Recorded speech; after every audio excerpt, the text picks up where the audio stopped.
Hi, welcome to this part 2 of our tutorial.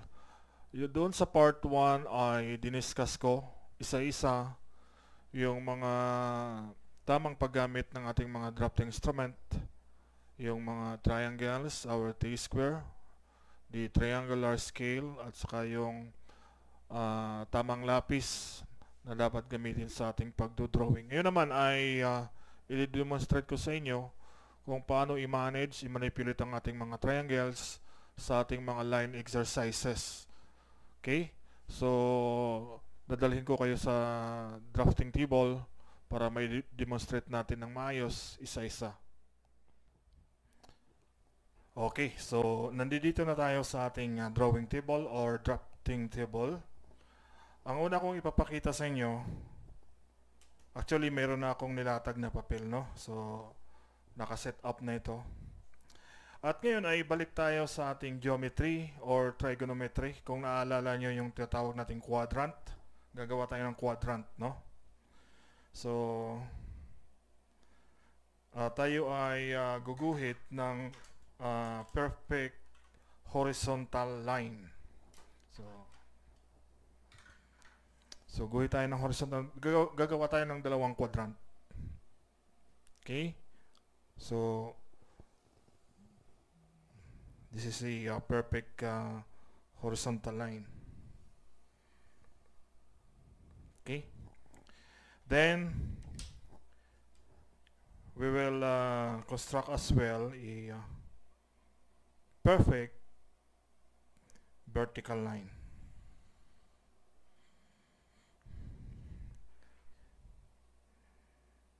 Okay? Nakikita niyo dyan sa ating monitor, meron na tayong dalawang quadrant. Sa ating geometry, ito ay tinatawag na first quadrant. This is the second quadrant. This is the third quadrant. And this is the fourth. Right? So, ulitin lang natin dito sa pangalawang example natin. First quadrant, second quadrant, third quadrant, and the fourth. Okay, i-recall lang natin. So, the result of the intersections of horizontal and vertical line, it will create a 90-degree angle here. Okay? Ayan o. So, kung i-check natin yan, it is exactly 90 degree. Okay? Now, in this quadrant, from here, going here, it has a 90 degree.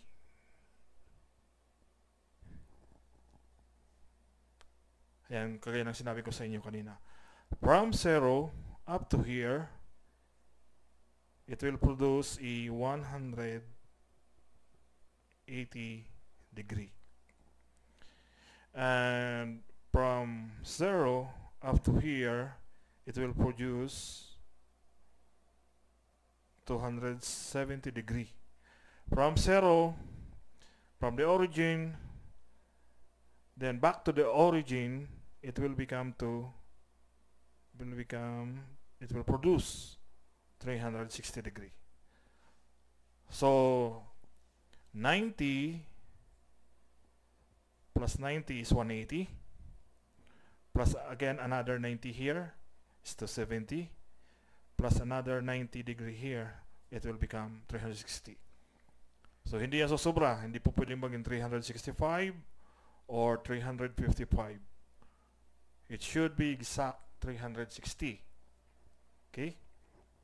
Now, I will demonstrate to you how to use this 30 by 60 by 90 triangle. Now, if the drawing requires 30 degree, we have to use the angle that has 30 degree. Okay? So, from the center line or the crossing of the vertical and horizontal line, you strike an arc, strike a line from here to there. So it will create now a 30-degree inclined line. Okay? So this is the use. This portion here, the use of this one is to create a 30-degree inclined line. Okay? From here. So this is the use also of the TA square as the base railing. So dapat ang ating triangle ay mag-slide freely from left to right. Okay? Now, if the drawing requires a 60-degree angle, we have to use this portion. Okay? This one. Again, put your triangle, the base, to the edge of your T square. See to it that it can move freely, and put in the intersection and draw a inclined line going there. Okay. By doing this, we created a 60-degree inclined line. Okay, this is the use. You can do it in the other side. For example, this one. Again, your 60-degree is in this part.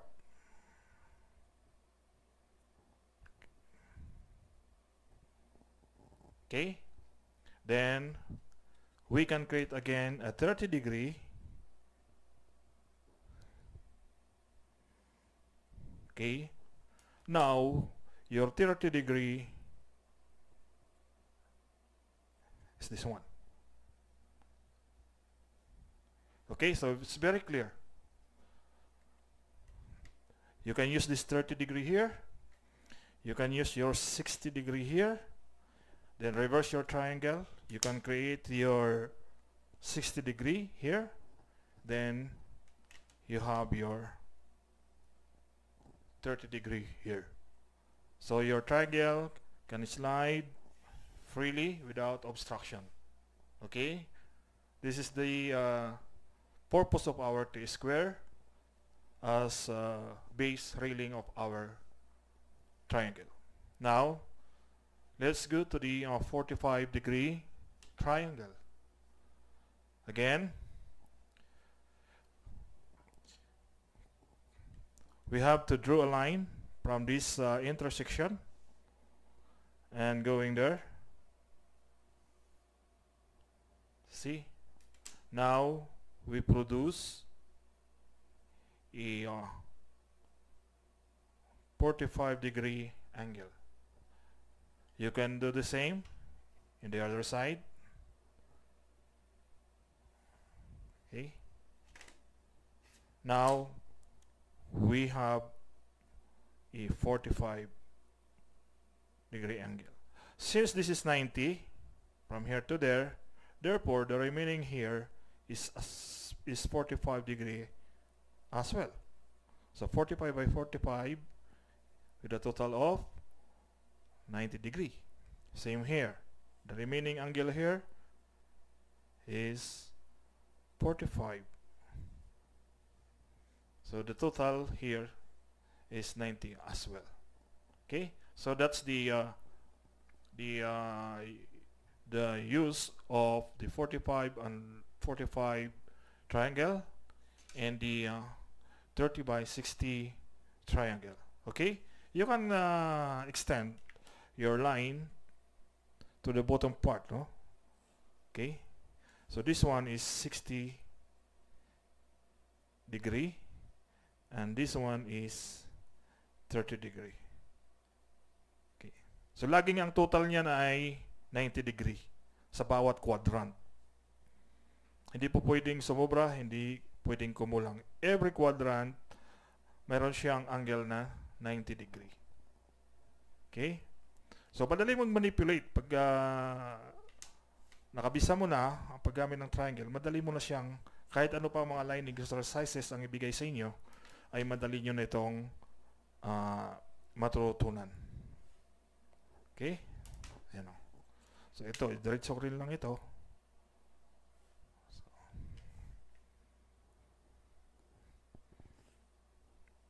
So dito ay 45 din yan.